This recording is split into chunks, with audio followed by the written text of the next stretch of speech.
السلام عليك يا أبا عبد الله.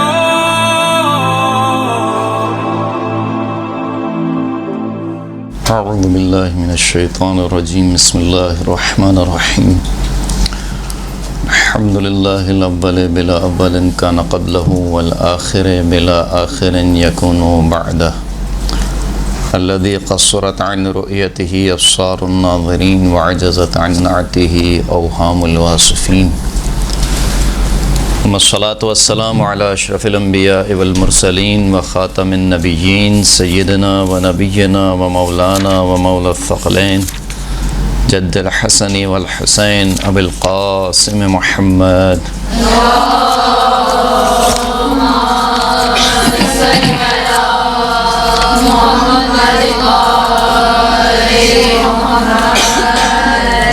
وعلى آله الطيبين الطاهرين المعصومين المنتجبين المنتخبين الميامين الذين أذهب الله عنهم الرجس وطهرهم تطهيرا.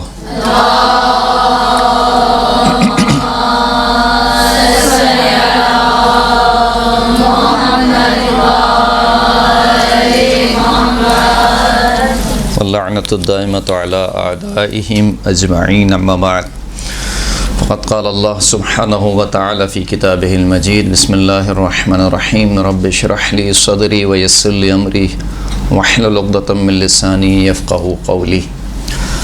گزشتہ گفتگو میں ہم نے آپ کی خدمت میں خطابت کی تعریف عرض کی تھی اور اس کے متعلق جو کچھ نکات تھے وہ آپ کی خدمت میں بیان کیے تھے، اور جو موضوع گزشتہ گفتگو میں رہ گیا تھا آج کوشش کریں گے کہ اس موضوع کو آج کی گفتگو میں تمام کریں۔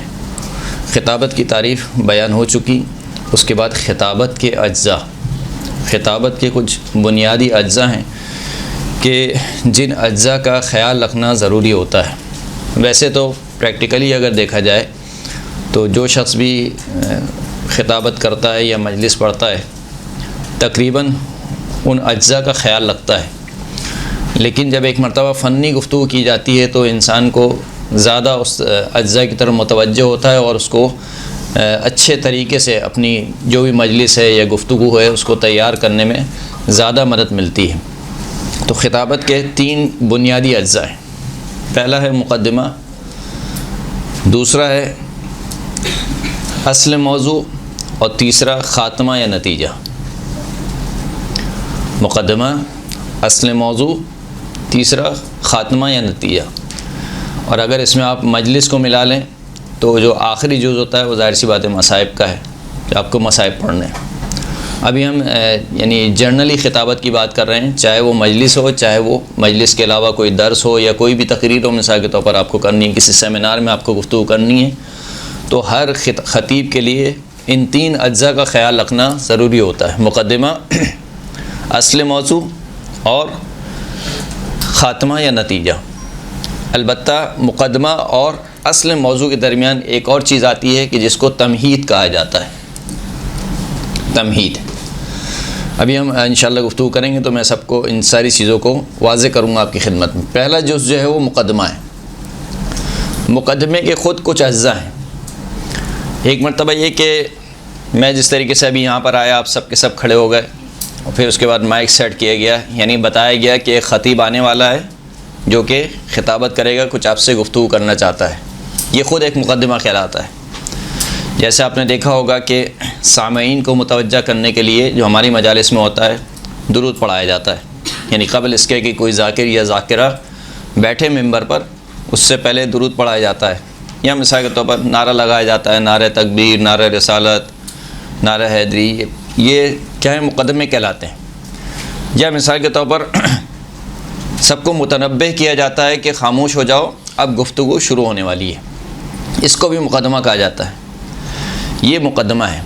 ہمارے ہاں یہ کام عوام الناس کرتی ہے، خطیب نہیں کرتا ہے زیادہ تر، جو ہماری مجالس ہیں، جو جس قسم کی مجالس ہم پڑھتے ہیں۔ لیکن اگر آپ کو فی البدی کہیں کسی مجمع میں گفتگو کرنا پڑے تو یہ کام آپ کو خود کرنا پڑتا ہے، یعنی آپ کو خود مثال کے طور پر صلوات پڑھانی پڑتی ہے، یا آپ کو خود ایسا کام کرنا پڑتا ہے کہ جس سے مجمع متوجہ ہو جائے کہ اب گفتگو شروع ہونے والی ہے، آپ کی طرف متوجہ ہو جائے۔ لہٰذا اس کا فائدہ کیا ہے، یہ گفتگو ہم کیوں کر رہے ہیں؟ بسا اوقات یہ ہوتا ہے کہ جب آپ کو ممبر پہ بٹھایا جاتا ہے تو آپ شدید نروس ہوتے ہیں یا ڈپریشن کا شکار ہوتے ہیں، تو فوراً سے گفتگو شروع نہ کریں۔ انسان بیٹھ جائے، آرام سے سانس لے، پانی پینا ہے تو پانی پیے، پھر اس کے بعد صلوات پڑھائے۔ خود صلوات کی بہرحال ایک برکتیں ہیں، صلوات پڑھائے اور صلوات پڑھانے کے بعد پھر خطبہ شروع کرے۔ جب وہ بالکل نارمل ہو جائے پھر خطبہ شروع کرے، کیونکہ اگر اس نے اسی نروس انداز میں خطبہ شروع کر دیا، یعنی یہ وہ تجربات ہیں جو میں آپ کی خدمت میں پیش کر رہا ہوں، یعنی میرے ساتھ خود یہ پیش آئے اور دیکھا بھی ہم نے، تو پھر یہ ہوتا ہے کہ اس کا اثر پوری تقریر پر جاری رہتا ہے، آپ کے اندر وہ خود اعتمادی نہیں ہوتی، وہ کانفیڈنس نہیں ہوتا۔ تو جب خود اعتمادی نہیں ہوتی ہے تو مطالب کو اچھی طریقے سے بیان نہیں کیا جا سکتا۔ خطیب وہی ہوتا ہے اچھا کہ جو پورا اعتماد ہو اور اس طریقے سے ڈٹ کر گفتگو کرے کہ بس یہی ہے جو بات وہ کہہ رہا ہے، اس کے علاوہ اور کوئی بات نہیں ہے۔ وہی خطیب کامیاب بھی ہوتا ہے اور وہی خطیب اچھی خطابت بھی کر سکتا ہے جس کے پاس خود اعتمادی کا ملکہ ہو۔ تو جب تک آپ کے اندر وہ نارمل کیفیت نہ آ جائے، آپ اس نروس سے باہر نکل جائیں، اس کے بعد اس وقت تک آپ گفتگو شروع نہ کریں۔ اس کو کہا جاتا ہے مقدمہ۔ جیسے کہ کیا ہوا، پچھلی گفتگو میں ہم نے بی بی زینب سلام اللہ علیہ کا خطبہ پیش کیا تھا کہ کیا کہا کہ اشارہ کیا تمام کوفے والوں کو انسکتو کہ سب کے سب خاموش ہو جائیں۔ سب کے سب خاموش ہو گئے، یہاں تک کہ فسکتت الانفاس حتی الاجراس، یہاں تک کہ وہ گھنٹیاں جو کہ چوپاؤں کے گردنوں میں تھیں، اونٹوں کی گردنوں میں تھیں، وہ بھی خاموش ہو گئیں۔ اس کو مقدمہ کہا جاتا ہے، صحیح ہے۔ یا مثال کے طور پر امام زین العابدین علیہ الصلوۃ والسلام نے اللہم صلی علی محمد وآل محمد،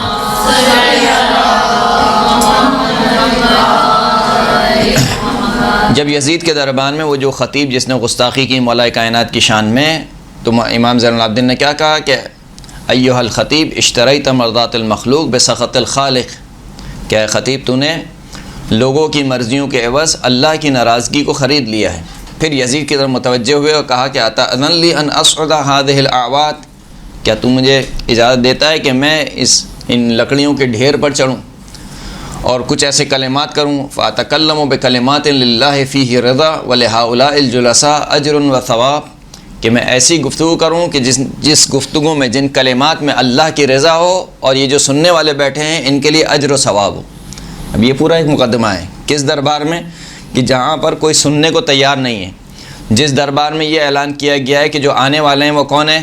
خارجی ہیں، انہوں نے خلیفہ کے خلاف خروج کیا ہے۔ وہ دربار جو کہ شامیوں سے بھرا ہوا ہے، وہ دربار، وہ شامی کہ جن کی تربیت ہی بغض علی اور آل علی پر ہوئی ہے۔ اب ایسے دربار میں جہاں پورا کا پورا دربار سجا ہوا ہے، یعنی آپ اگر اس ماحول کو تصور کر سکیں کہ پورا کا پورا ایک دربار سجا ہوا ہے، سامنے کٹہرے میں اہل بیت حرم جو ہے وہ کھڑے ہوئے ہیں اور سب کی گردنوں میں رسی بندھی ہوئی ہے، عابد بیمار گلے میں توق ہے، ہاتھوں میں ہتھکڑیاں ہیں، پیروں میں بیڑیاں ہیں، ایسے عالم میں یعنی یہ معجزے سے کم نہیں ہے۔ کیوں معجزے سے کم نہیں ہے؟ اس لیے کہ ہر خطیب کو گفتگو کرنے کے لیے کم از کم 3 چیزوں کی ضرورت ہے۔ پہلا یہ کہ اس کا بدن صحیح و سالم ہو۔ اگر میرا بدن صحیح و سالم نہیں ہے، ابھی مجھے بخار ہو مثال کے طور پر، میں گفتگو نہیں کر سکتا ہوں، یا کوئی اور بیماری ہو میں گفتگو نہیں کر سکتا ہوں۔ دوسرا، معنوی اعتبار سے، روحانی اعتبار سے اس کے جو تصورات ہیں، جو خیالات ہیں، وہ آرام بخش ہوں، آرام دہ ہوں۔ یعنی کیا مطلب؟ یعنی اگر خدا نخواستہ میں اپنے گھر سے چلا ہوں اور میرے گھر میں کوئی مصیبت آ جاتی خدا نخواستہ، تو حتماً میں گفتگو نہیں کر سکتا تھا۔ کیوں؟ کیونکہ میرے خیال وہیں میرے گھر میں لگے ہوئے ہیں۔ اگر خدا نخواستہ گھر میں کوئی بیمار ہو جاتا ہے، کوئی بچہ گر جاتا مثال کے طور پر، یا کوئی اور بھی واقعہ ہو جاتا، تو میں گفتگو نہیں کر سکتا تھا۔ کیوں نہیں کر سکتا تھا؟ کیونکہ میرا ذہن وہاں پر متوجہ ہے۔ اور تیسرا یہ کہ جو سامعین ہیں یہ پہلے سے انہوں نے مجھے قبول کیا ہوا ہے، یعنی مجھے جانتے ہیں، میری شخصیت کو جانتے ہیں، لہٰذا یہ مجھے سننے آئے ہیں۔ تو یہ 3 چیزیں ہیں جس کی وجہ سے میں خطابت کر سکتا ہوں، گفتگو کر سکتا ہوں۔ لیکن یزید کے دربار میں یہ تینوں چیزیں نہیں تھیں۔ عابد بیمار، ہم بیمار کہتے ہیں ان کو، چونکہ بیمار تھے، کربلا سے چلے بیمار تھے، جسمانی حالت اس قابل نہیں تھی کہ خود سے کھڑے ہو سکیں، یہاں تک کہ روایت کہتی ہے کہ 11 محرم کو جب عابد بیمار کو سوار کیا جاتا تھا تو جسم اس قدر نحیف تھا کہ ایک طرف سے سوار کرتے تھے دوسری طرف ڈھلک جاتا تھا، دوسری طرف سے سوار کرتے تھے پہلی طرف ڈھلک جاتا تھا، یہاں تک کہ پیروں کو اونٹ کے پیٹ سے باندھ دیا گیا. یعنی اس قدر بیمار ہستی ہے جسمانی اعتبار سے.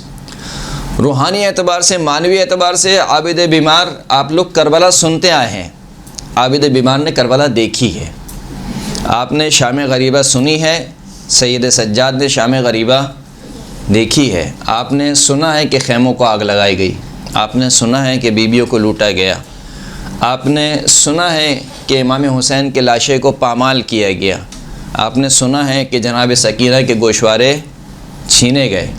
لیکن عابد بیمار وہ ہے کہ جو سارے منظر کو دیکھ کر آ رہا ہے، نہ صرف وہاں پر بلکہ کوفہ میں، اور کوفہ سے لے کر پھر شام میں، اور پھر شام کے بازار میں، اور پھر اس کے بعد شام کے دربار میں. اور حد یہ ہے کہ اب جب گفتگو کرنے کھڑے ہو رہے ہیں تو سامنے تخت پر یزید بیٹھا ہے اور تشت میں سید الساجدین کے بابا کا سر رکھا ہوا ہے. اب ایسے عالم میں کوئی گفتگو کر سکتا ہے؟ لیکن گفتگو کی. اور تیسرا عنصر آپ دیکھیے کہ یزید کا جو دربار ہے سب کے سب شامی ہے، یعنی کوئی قبول کرنے کو تیار نہیں ہے. سب سمجھ رہے ہیں کہ یہ جو کھڑا ہے کون ہے؟ خارجی کا بیٹا ہے، اس نے خلیفہ پر خروج کیا ہے. کوئی اہل بیت کے عنوان سے جاننے کو تیار نہیں ہے. ایسے ماحول میں سید الساجدین نے خطبہ دیا ہے کہ جو خود ایک معجزہ ہے، جو خود اس بات کی بین دلیل ہے کہ یہ خطیب منبر سلونی کا وارث ہے.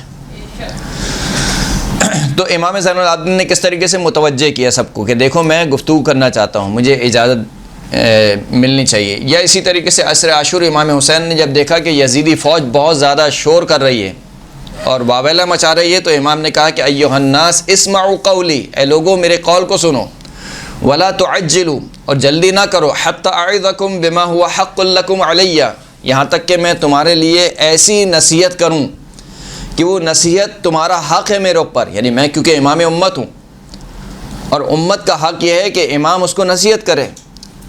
اب یہ کہاں پر گفتگو ہو رہی ہے؟ یہ جو جنگ کا میدان ہے جہاں پہ تلواریں کھینچنے کے لیے تیار ہیں، خون کے پیاسے لوگ ہیں، وہاں پر سید الشہداء نے یہ جملہ کہا ہے. تو یہ جملہ کیا ہے؟ مقدمہ ہے. تو بس مقدمے کا پہلا حصہ کہ جہاں پر خطیب مجمع کو آمادہ کرے کہ اب گفتگو شروع ہونے والی ہے، یہ پہلا حصہ ہے. اس کے بعد دوسرا حصہ جسے آپ کہتے ہیں خطبہ. خطبہ پڑھا جائے. خطبہ میں یعنی وہی خداوند کریم کی حمد اور ثنا کی جائے. کوشش کی جائے کہ اگر آپ ابتدائی تقریر کرنے والی یعنی آپ کو زیادہ تجربہ نہیں ہوا ہے تو چھوٹے خطبے کو اختیار کیا جائے، طولانی خطبہ اختیار نہ کیا جائے. ایسے خطبے کو اختیار کیا جائے کہ جس کے الفاظ آسان ہوں، جو آپ آسانی سے پڑھ سکیں. اور کوشش کی جائے کہ خطبے کے الفاظ ایسے ہوں کہ جو سامعین جس کو سمجھ سکیں. خطبہ عربی زبان میں، لہٰذا اگر آپ چاہتے ہیں کہ سامعین ابتدائے گفتگو سے آپ کے ساتھ ساتھ رہیں تو خطبہ ایسا انتخاب کیجئے کہ جس کے الفاظ سامعین کی سمجھ میں آنے والے ہوں.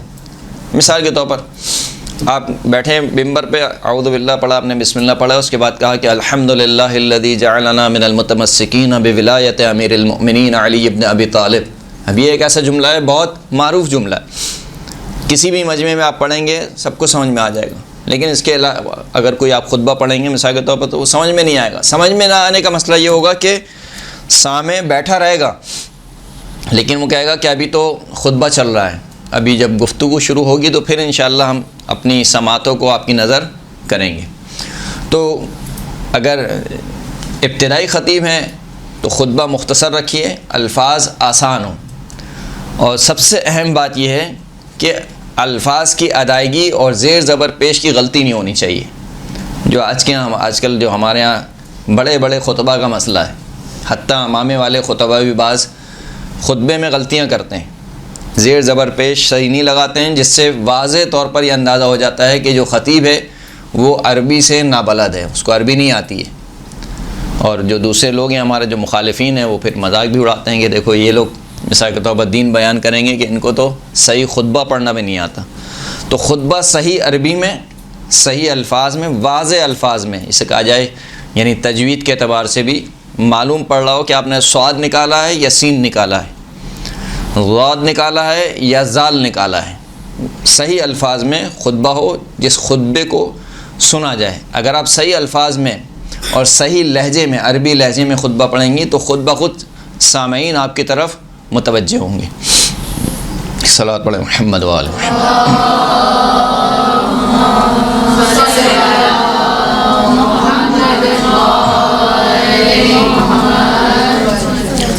خطبہ ختم ہوتا ہے درود و سلام کے بعد، یعنی خداوند کریم کی حمد و ثنا، پھر محمد اور آل محمد پر درود و سلام، اور پھر جو ہے وہ لعن کا ایک جملہ، اور پھر اس کے بعد آپ کیا کرتے ہیں، کوئی بھی سرنامہ کلام میں یا آیت پڑھتی ہیں یا حدیث پڑھتی ہیں۔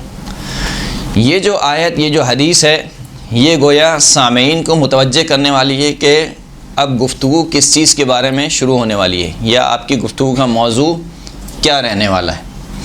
لہٰذا آپ کی جو بھی آیت ہے یا جو بھی حدیث ہے وہ منطبق ہونی چاہیے آپ کی گفتگو کے ساتھ۔ ایسا نہ ہو کہ آیت آپ نے کچھ اور پڑھی ہو، گفتگو آپ کوئی اور کریں، ایسا نہیں ہونا چاہیے۔ جو آپ نے آیت پڑھی ہے وہ آیت آپ کی گفتگو سے مطابقت رکھنی چاہیے۔ مثال کے طور پر آپ کو امام حسین علیہ السلام کے فضائل پڑھنے، تو آپ کیا حدیث سنیں گی؟ بہت ہی مشہور و معروف امام حسین کی شان میں احادیث موجود ہیں، مثلا حسین منی وانا من الحسین، قال رسول اللہ صلی اللہ علیہ وآلہ وسلم حسین منی وانا من الحسین۔ یا آپ کہیں گے مثال کے طور پر قال رسول اللہ صلی اللہ علیہ وآلہ وسلم ان الحسین سفینۃ النجاہ، اور کیا ہے مصباح الہدی و سفینۃ النجاہ، صحیح مثال کے طور پر۔ یا اگر آپ کو امامت پہ گفتگو کرنی ہے تو آپ کون سی آیت چنیں گی؟ بہت مشہور معروف آیت، وَإِذِ ابْتَلَىٰ إِبْرَاهِيمَ رَبُّهُ بِكَلِمَاتٍ فَأَتَمَّهُنَّ قَالَ إِنِّي جَاعِلُكَ لِلنَّاسِ إِمَامًا قَالَ وَمِن ذُرِّيَّتِي قَالَ لَا يَنَالُ عَهْدِ الظَّالِمِينَ۔ یا مثال کے طور پر وَجَعَلْنَاهُمْ أَئِمَّةً يَهْدُونَ بِأَمْرِنَا وَأَوْحَيْنَا إِلَيْهِمْ فِعْلَ الْخَيْرَاتِ وَإِقَامَ الصَّلَاةِ وَإِيتَاءَ الزَّكَاةِ وَكَانُوا لَنَا عَابِدِينَ، سورہ انبیاء آیت نمبر 73 شاید۔ تو بہرحال جو بھی حدیث یا جو بھی آیت آپ کو منتخب کرنی ہے وہ ایسی ہونی چاہیے کہ جو آپ کے موضوع سے مطابقت رکھتی ہو۔ اور پھر وہی عرض کروں گا کہ آیت اور حدیث کے جو الفاظ ہیں اور اس میں زیر زبر پیش کی غلطی نہیں ہونی چاہیے، بالخصوص اگر آپ کوئی بہت مشہور آیت پڑھ رہی ہوں۔ یعنی ایسا نہیں ہونا چاہیے کہ آپ سورہ کوثر پڑھیں اور اس میں بھی زیر زبر پیش کی غلطی کریں، یہ بہت برا ہے۔ یا مثال کے طور پر آپ سورہ قل اللہ پڑھیں، توحید پر آپ کو گفتگو کرنی ہے، سورہ قل اللہ کو آپ نے سرنامہ کلام کے طور پر قرار دیا اور اسی میں ہی زیر زبر پیش کی غلطی، یعنی روزانہ کا پڑھے جانے والا سورہ۔ یا مثال کے طور پر سورہ فاتحہ کو آپ نے سرنامہ کلام کے طور پر قرار دیا اور اسی میں ہی زیر زبر پیش کی غلطی ہوئی ہو جائے، یا الفاظ صحیح سے ادا نہ ہوں، یہ نہیں ہونا چاہیے۔ بالکل واضح الفاظ میں صحیح اعراب کے ساتھ اور صحیح تلفظ کے ساتھ آپ کو ادا کرنا ہے۔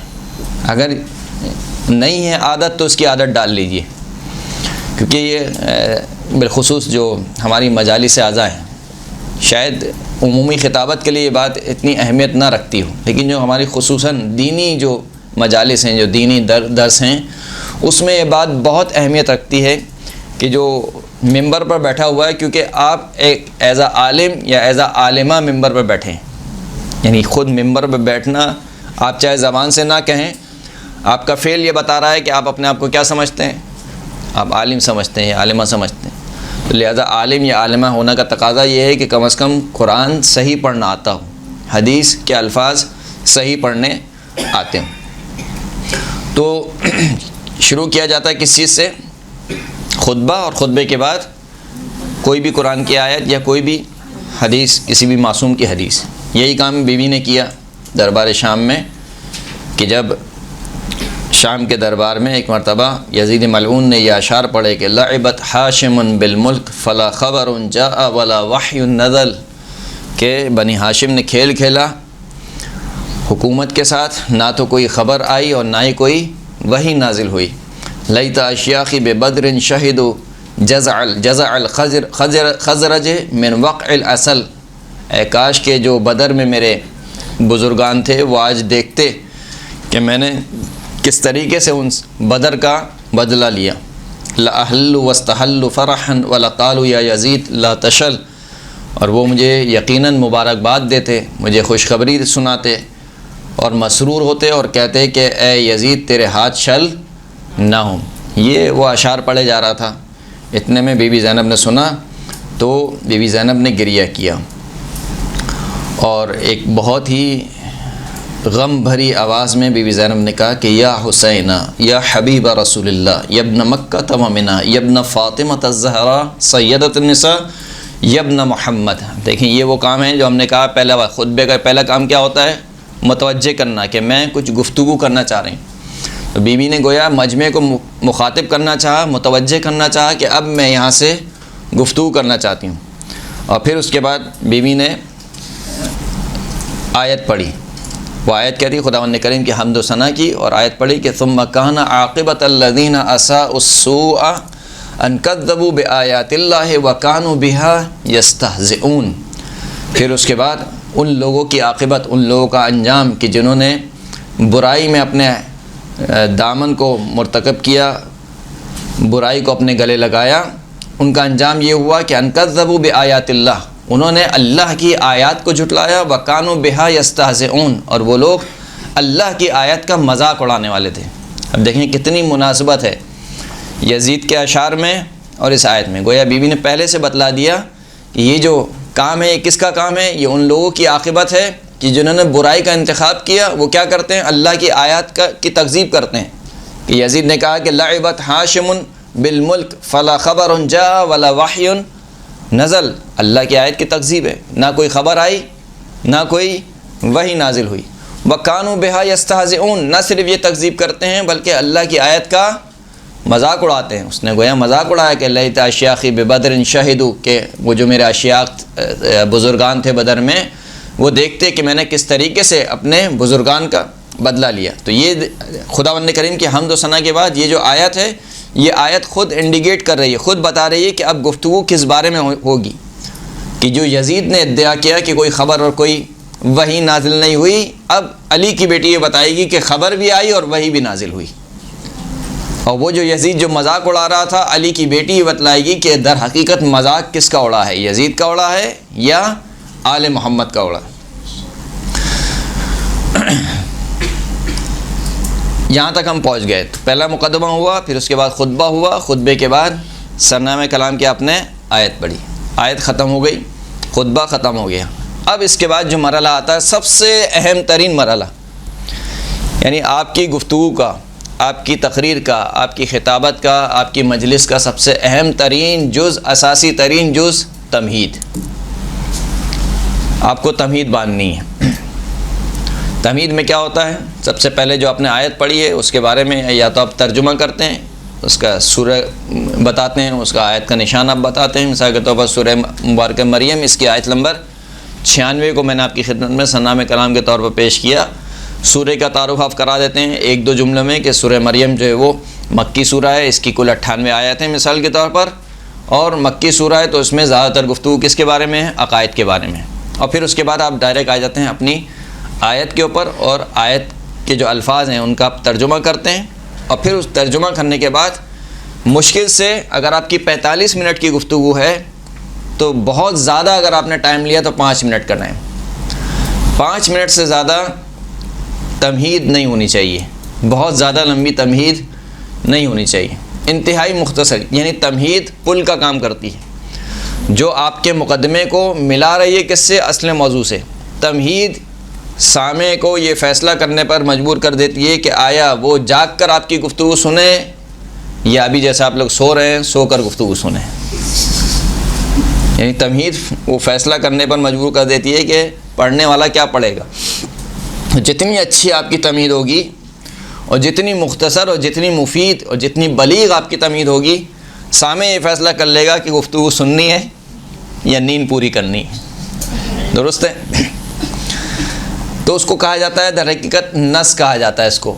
یعنی اگر ٹیکنیکل الفاظ اس کو بیان کیا جائے تو اس تمہید کو کہا جاتا ہے نص، یا وہی تمہید ہی رکھیں، اردو زبان میں سمجھنا زیادہ آسان ہے. بہرحال الفاظ سے کوئی بحث نہیں ہے، اصل مطلب پر آئیے. تو خطبہ ہوا، خطبے کے بعد سرنامہ کلام کی آیت آپ نے پڑھی اور پھر اس کے بعد آپ نے تمہید باندھی. تمہید بہت اہمیت کی حامل ہے.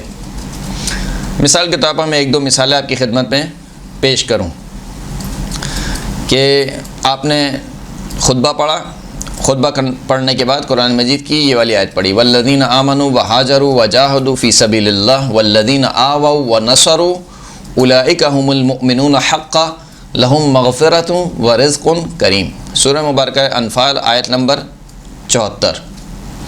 یہ آیت آپ نے پڑھ دی. پھر اس کے بعد آپ نے تمہید کے طور پر کہا کہ اس آیت میں خداوند کریم نے مسلمانوں کے دو گروہ کا تذکرہ کیا صدر اسلام میں. ایک وہ افراد کہ جنہوں نے جب ایمان لائے تو کفار و مشرکین نے ان کو اذیت دی، یہاں تک کہ خود رسول خدا کو اذیت دی، اور جب شعب ابی طالب کے بعد جناب ابو طالب اور جناب خدیجہ سلام اللہ علیہما اس دنیا سے رخصت ہو گئے تو پروردگار عالم نے اپنے حبیب کو حکم دیا کہ وہ مکہ سے ہجرت کر جائیں مدینہ کی جانب. تو اسی طریقے سے جس طریقے سے اللہ کے رسول ہجرت کر گئے، کچھ مسلمان بھی ہجرت کر گئے. کہاں پر؟ مکہ سے مدینہ. ان مسلمانوں کو کیا کہا جاتا ہے؟ مہاجرین. اور وہ مدینے والے مسلمان کہ جنہوں نے ان مکہ والے مسلمانوں کو پناہ دی اور ان کی نصرت کری، ان کو کیا کہا جاتا ہے؟ انصار. بس اس آیت میں مسلمانوں کے دو گروہ کا تذکرہ کیا اور ساتھ ساتھ مہاجرین و انصار کا تذکرہ ہوا، اور ساتھ ساتھ اس آیت میں 5 چیزوں پر گفتگو ہوئی. ایک یہ کہ ایمان، دوسری ہجرت، تیسری جہاد، چوتھی پناہ دینا اور نصرت کرنا. 5 چیزیں اس آیت میں بیان کی گئیں. والذین آمنوا ایمان، وہاجروا وجاہدوا جہاد، فی سبیل اللہ وآووا پناہ دینا، ونصروا اور نصرت کرنا. ان 5 چیزوں سے اس آیت میں گفتگو ہوئی. اب اس کا مطلب کیا ہوا؟ 5 کھڑکیاں کھل گئیں، یعنی 5 موضوع آپ کے سامنے آ گئے. اگر آپ کو ایک ہی گفتگو کرنی ہے، ایک ہی مجلس پڑھنی ہے، تو اس ایک ہی مجلس میں آپ ہر ٹاپک پہ یعنی یہ 5 موضوع نکل کر آئے ہیں، ایمان کے اوپر، جہاد کے اوپر، اسی طریقے سے نصرت اور اسی طریقے سے ہجرت. اس کے اوپر آپ گفتگو کر سکتے ہیں 45 منٹ کی. اور اگر آپ کو الگ الگ مثال کے طور پر خمسہ پڑھنا ہے تو ہر دن آپ ایک ٹاپک آپ نے اختیار کیا، ایمان کے بارے میں گفتگو کی، ایک دن جہاد کے بارے میں گفتگو کی، ایک دن مثال کے طور پر نصرت، اور ایک دن پناہ دینے کے بارے میں آپ نے گفتگو کی. تو یہ کیا تھی؟ یہ تمہید تھی. یعنی آیت پڑھی، آیت پڑھنے کے بعد آپ نے کہا کہ 2 گروہ کو میں تقسیم کیا، ان 2 گروہ کو بیان کیا. بیان کرنے کے بعد 5 چیزیں. اب جیسے ہی آپ نے کہا کہ 5 چیزیں ہیں، آپ اصل موضوع میں داخل ہو گئے. گفتگو کے اصل موضوع جسے کہا جاتا ہے. یعنی میرے شاید کتنے منٹ لگے ہوں گے؟ 3 منٹ یا 2 منٹ، یا شاید اس سے بھی کم کا عرصہ لگا ہو. جو تمہید ہم نے بیان کی ابھی شاید 2-2.5 منٹ لگے ہوں گے. 2-2.5 منٹ کے بعد فوراً سے آپ کہاں پر آ گئے؟ اپنے اصل موضوع پر آ گئے. یا مثال کے طور پر آپ نے مولا کائنات کے اس قول کو سرنامہ کلام قرار دیا کہ والجہاد علی 4 شعب، جہاد کی 4 قسمیں، علی الامر بالمعروف والنہی عن المنکر والصدق فی المواطن وشنآن الفاسقین. یہ مولا کائنات کا قول آپ نے سرنامہ کلام کے طور پر قرار دیا. اس کا ترجمہ کیا. ترجمہ کرنے کے بعد کہا کہ عام طور پر ہمارے ذہنوں میں یہ سمجھا جاتا ہے کہ جہاد فقط یہی ہے کہ انسان جنگ میں جائے اور معصوم کے ہم رقاب تلوار چلائے، اسی کو جہاد سمجھا جاتا ہے. لیکن اس قول میں مولا کائنات جہاد کی 4 تقسیم، 4 اقسام بیان کر رہے ہیں. پہلی قسم کیا ہے؟ پہلی قسم جہاد کرنا کس سے؟ عمل المعروف، یعنی معروف کا حکم دینا، معروف کو پھیلانا، نیکیوں کو پھیلانا، یہ خود ایک جہاد ہے. دوسرا والنہی عن المنکر، منکرات سے منع کرنا، برائی سے منع کرنا معاشرے کو، یہ خود ایک جہاد ہے. تیسری قسم الصدق فی المواطن، یعنی جنگ کے وقت ثبات قدم پر اپنے قدم پر ثابت رہنا اور جنگ سے فرار نہ کرنا. اور چوتھی شنآن الفاسقین، چوتھی قسم کیا ہے کہ اہل فسق اور اہل عصیان سے نفرت رکھنا، ان سے نفرت کا اظہار کرنا. پھر اس کے بعد یہ 4 قسمیں آپ نے بیان کر دیں. اب اس کے بعد پھر آپ اپنے اصل موضوع میں داخل ہو جائیں گے کہ اب یہ مثال کے طور پر عمل معروف کو کیسے پھیلایا جائے، یا عمل معروف کی شرائط کیا ہیں، نہی عن المنکر کی شرائط کیا ہیں، کس طریقے سے ہم نیکیوں کو پھیلا سکتے ہیں، کس طریقے سے منکرات سے بچ سکتے ہیں، ثبات قدم میں کیا کیا چیزیں ضروری ہیں، وہ کیا چیزیں سبب بنتی ہیں کہ انسان خدا کی راہ میں ثابت قدمی دکھائے، ان اسباب کو آپ بیان کر سکتے ہیں. اور پھر اسی طریقے سے آخری چیز. تو یہ مختصر سے میں نے کچھ مثالیں تھیں جو آپ کی خدمت میں پیش کی. یہ جو تمہید ہے اس کی بہت زیادہ اہمیت ہے. اچھا بسا اوقات آپ کے ذہن میں یہ آ سکتا ہے کہ بسا اوقات تو ایسا ہوتا ہے کہ کئی ایسی گفتگو میں تمہید نہیں ہوتی ہے. ڈائریکٹ مثال کے طور پر کوئی بھی آیت جو کوئی بھی حدیث پڑھی جاتی ہے اور انسان اپنی گفتگو شروع کر دیتا ہے. یہ اس وقت ہوتا ہے کہ جب ایک انتہائی ماہر خطیب گفتگو کر رہا ہو اور خطیب بہت جانا پہچانا ہو، یعنی لوگوں کے درمیان مجہول نہ ہو، مانا ہوا کوئی خطیب ہو، تو اس کے لیے پھر تمہید کو چھوڑ دینا کوئی مسئلے کی بات نہیں ہے. لیکن اگر آپ نئے خطیب ہیں کسی معاشرے میں یا آپ کو اتنا جانا پہچانا نہیں جاتا ہے تو پھر تمہید آپ کے لیے بہت زیادہ ضروری ہے، اہمیت کی حامل ہے. اس لیے کہ تمہید، جیسے کہ میں نے پہلے عرض کیا، دوبارہ یہ جملہ عرض کر رہا ہوں کہ تمہید یہ فیصلہ کرتی ہے سامع کے نزدیک کہ آپ کو سننا ہے یا نہیں سننا ہے. اس لیے کہ مولا کائنات کا کیا قول ہے کہ تکلموا تعرفوا، گفتگو کرو گے تاکہ پہچانے جاؤ. جو تمہید ہوتی ہے، جیسے انگلش میں کہا بھی جاتا ہے first impression is the last impression, وہ پہلا امپریشن ہے. وہ امپریشن اگر آپ نے اچھا ڈال دیا تو سامعین آپ کے ساتھ ساتھ چلیں گے، لیکن اگر وہی امپریشن آپ نے غلط ڈالا تو پھر سامعین آپ کو چھوڑ دیں گے. تو اچھی تمہید کے لیے کچھ چیزوں کا ہونا ضروری ہے. پہلی چیز یہ کہ جیسے ہم نے پہلے بھی عرض کیا، بہت مختصر ہو، بہت زیادہ طولانی نہ ہو. یعنی ایسا نہ ہو کہ آپ کو 40 منٹ تقریر کرنی ہے مثال کے طور پر، اور جب آپ کی گفتگو کے آدھا گھنٹہ گزر جائے تو آپ کہیں کہ یہ کچھ تمہیدی عرائض تھے جو میں نے عرض کیے. صحیح ہے؟ تو مجمع کیا سمجھے گا کہ ابھی تک تو مولانا کی تمہید ہی ختم چل رہی تھی. جب تمہید اتنی لمبی ہے تو گفتگو کتنی لمبی ہوگی. تمہید کیا ہونی چاہیے؟ مختصر ہونی چاہیے، بہت مختصر. دوسرا، تمہید میں آئیں بائیں دائیں شائیں نہیں جانا ہے آپ کو، بالکل ٹو دا پوائنٹ گفتگو کرنی ہے. تمہید میں جو آپ کے الفاظ ہیں، جو آپ کے جملات ہیں، ٹو دا پوائنٹ ہونے چاہیے. وہاں پر آپ کو ادھر جانا، یعنی ایسا نہ ہو کہ سامع یہ سمجھے کہ شاید مولانا بھول گئے کیا گفتگو کرنی تھی، یا جو تقریر رٹ کے آئے تھے وہ ذہن سے نکل گئی ہے لہذا وہ ادھر جا رہے ہیں. تو آپ کو ادھر نہیں جانا ہے. تمہید میں بالکل ٹو دا پوائنٹ جملے آپ کو کہنے ہیں، مختصر اور مفید. یہ پہلی چیز جو ہونی چاہیے. دوسری چیز، تمہید کا آپ کے اصل موضوع سے بہت گہرا تعلق ہونا چاہیے. ایسا نہیں ہو کہ تمہید آپ کسی اور چیز کی مانیں، گفتگو آپ کسی اور چیز پہ کہیں، تو یہ نہیں ہونا چاہیے.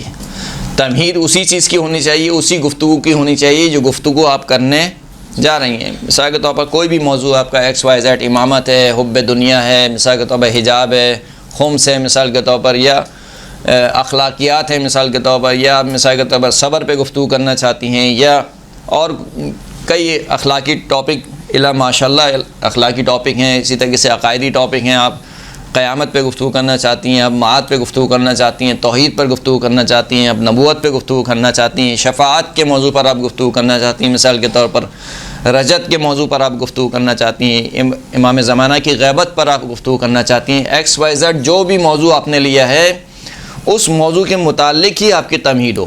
ایسا نہ ہو کہ تمہید کچھ اور ہو اور موضوع آپ کا کچھ اور ہو. تیسری چیز، بہت واضح ہو. یعنی ایسا نہ ہو کہ سامع تمہید کو سمجھنے میں ہی آدھا گھنٹہ گزار دے کہ بات کیا کہی جا رہی ہے. یعنی بالکل واضح اور شفاف الفاظ میں تمہید آپ کو کہنی ہے، کہ جسے کہا جائے کہ اگر چھوٹا سا بچہ بھی ہو تو وہ بھی سمجھ لے کہ آپ کیا کہنا چاہ رہے ہیں. اتنی واضح ہو، بالکل واضح انداز میں، اس میں کوئی سسپینس وغیرہ نہیں ہونا چاہیے. واضح انداز میں آپ کو تمہید کہنی ہے. چوتھی اور آخری چیز، یا تیسری ہوگی میرے خیال سے، چوتھی ہوگی. چوتھی اور آخری چیز کہ تمہید کے الفاظ جو ہیں وہ بہت نپے تلے اور سوچے سمجھے ہوئے ہونے چاہیے. کیونکہ جیسے کہ ہم نے عرض کیا کہ تمہید ہی کیا ہے، فیصلہ کرے گی سامع کے نزدیک کہ آپ کی گفتگو سننی ہے یا نہیں سننی ہے. تو اگر تمہید ہی آپ اٹک کر پڑھیں، یا تمہید کے الفاظ اچھے نہ ہوں، یا تمہید کے الفاظ بہت پیچیدے ہوں، تو پھر سامع چھوڑ دے گا آپ کو، وہ آپ کے ساتھ ساتھ نہیں رہے گا. ایک صلوات پڑھیں محمد و آل محمد. محمد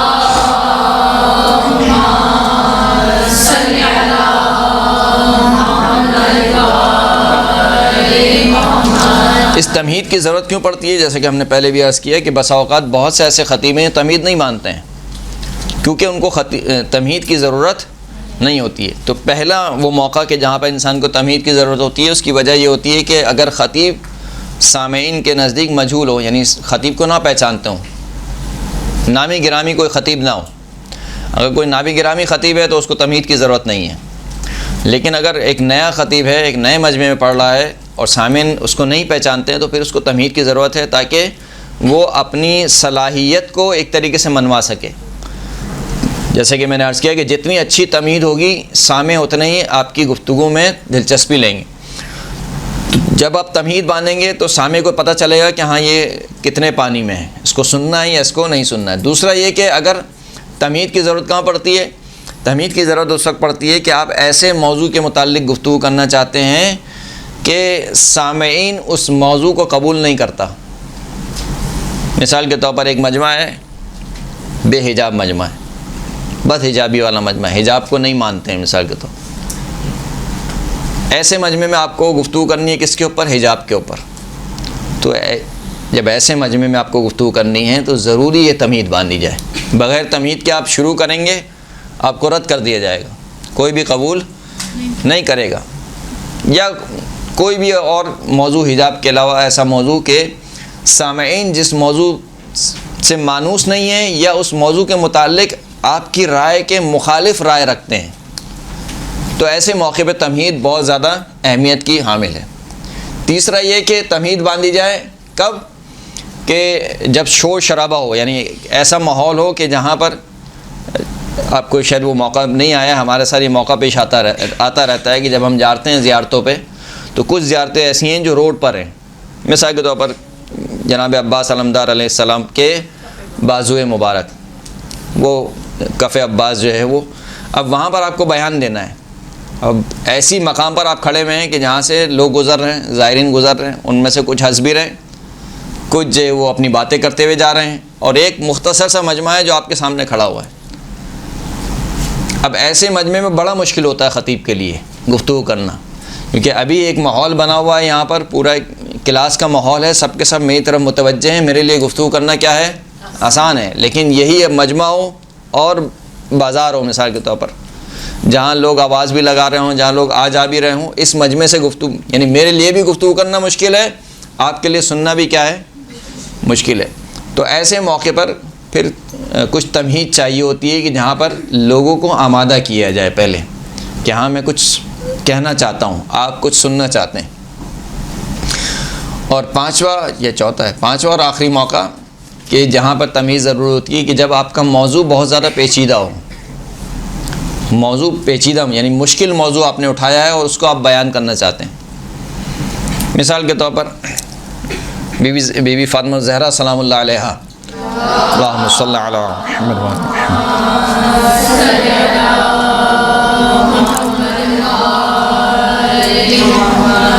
بی بی کی مشہور زیارت ہے، یا ممتحنۃ امتحنک اللہ الذی خلقکی قبل ان یخلقکی، زیارت کا ایک جملہ ہے۔ آپ نے مثال کے طور پر ایام فاطمیہ ہیں اور اسی زیارت کو موضوع بنایا ہے۔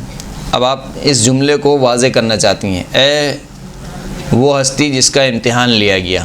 کس نے امتحان لیا؟ اللہ نے۔ اس اللہ نے آپ کا امتحان لیا کہ جس نے آپ کو خلق کیا۔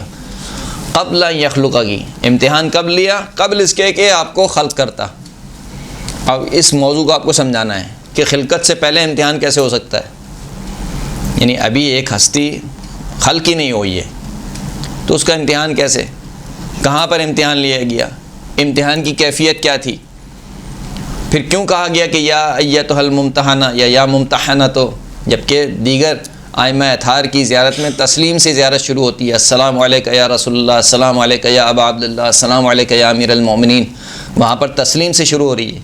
یہاں براہ راست ممتحنہ کہہ کر پکارا جا رہا ہے۔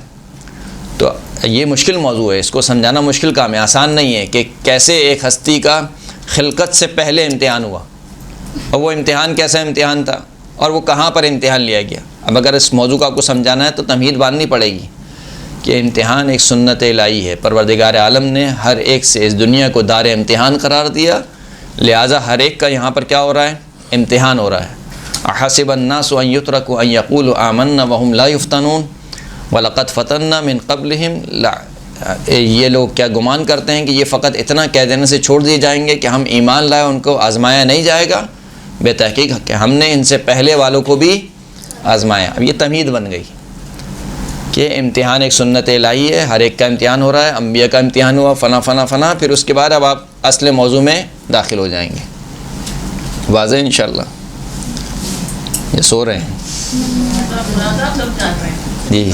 صلوات پڑھیں محمد وعلی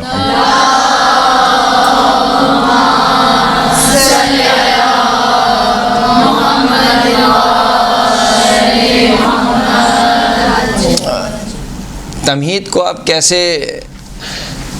خوبصورت بنا سکتے ہیں یا کیسے جذاب بنا سکتے ہیں کہ جس میں سامعین دلچسپی لیں؟ دو طریقے بہت اہم ہیں۔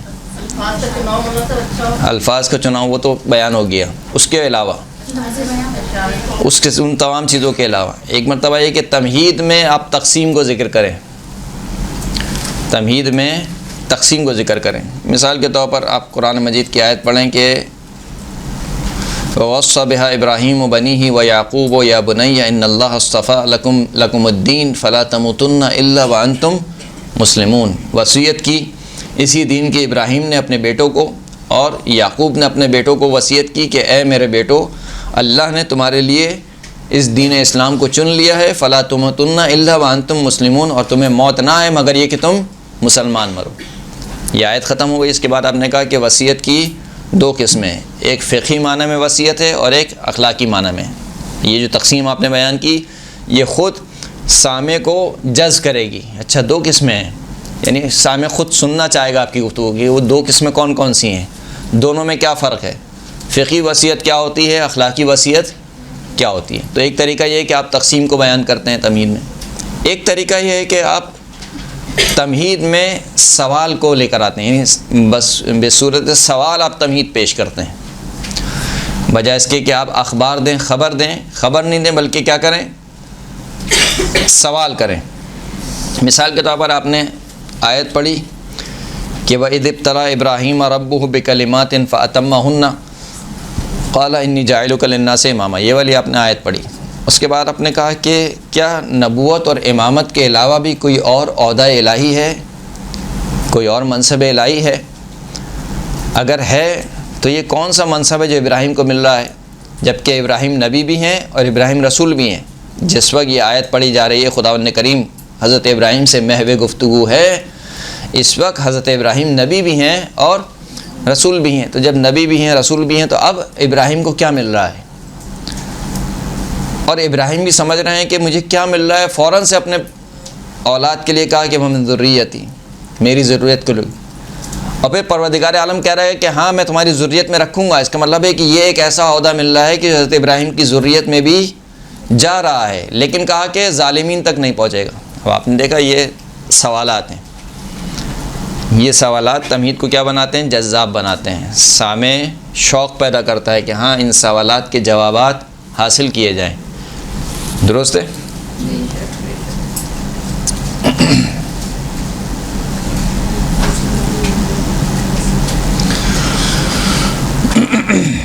یہ یہاں تک بات ہو گئی تھی کہاں، یہ سب مقدمے کی بات چل رہی تھی، یعنی جو ہم نے کہا کہ خطابت کے جو اصل بنیادی اجزاء ہیں ان میں سے پہلا جز کیا ہے، مقدمہ۔ مقدمے میں یہ تین چیزیں تھیں کہ پہلے سامع کو متوجہ کرنا، دوسرا یہ کہ خطبہ پڑھنا، خطبے کے بعد نص پڑھنا، نص سے مراد یعنی قرآن کی آیت یا جو بھی حدیث ہے سرنامہ کلام، اور پھر اس کے بعد تمہید۔ یہ پورا مقدمہ ختم ہو گیا۔ اب اس کے بعد آپ اصل موضوع میں آ جاتے ہیں۔ کہاں پر آ جاتے ہیں؟